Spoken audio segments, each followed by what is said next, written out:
Monsieur le Président, Monsieur le Ministre, chers collègues, vous le savez, selon l'Association des paralysés de France, la moitié des personnes handicapées ont un niveau de vie inférieur à 1 540 € par mois, soit près de 200 € de moins qu'une personne valide.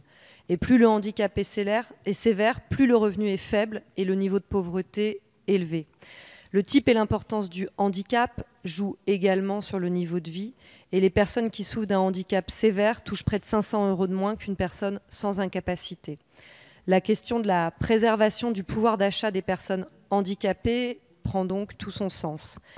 La hausse de l'allocation aux adultes handicapés AAH que vous avez annoncée est insuffisante puisque le montant de l'AAH reste inférieur au seuil de pauvreté, 1 015 € par mois pour une personne seule. Pire encore, cette réforme va accentuer la prise en compte des ressources du conjoint ou de la conjointe pour l'aligner progressivement sur les autres minima sociaux.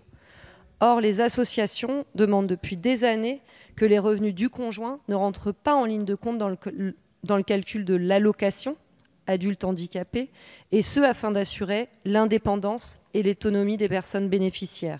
Une allocation d'autonomie pour des personnes qui, en raison de leur handicap, ne peuvent exercer une activité normale, doit garantir l'autonomie de la personne, et ce, peu importe sa situation familiale.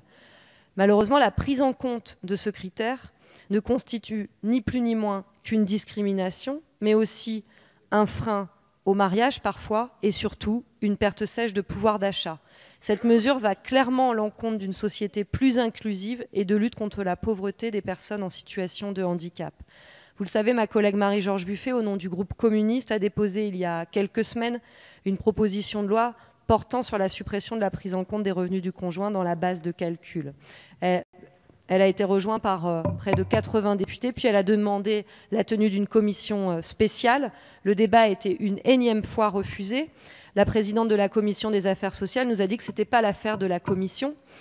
Les associations continuent de nous interpeller. Que compte faire le gouvernement pour remédier à cette injustice? Je vous remercie.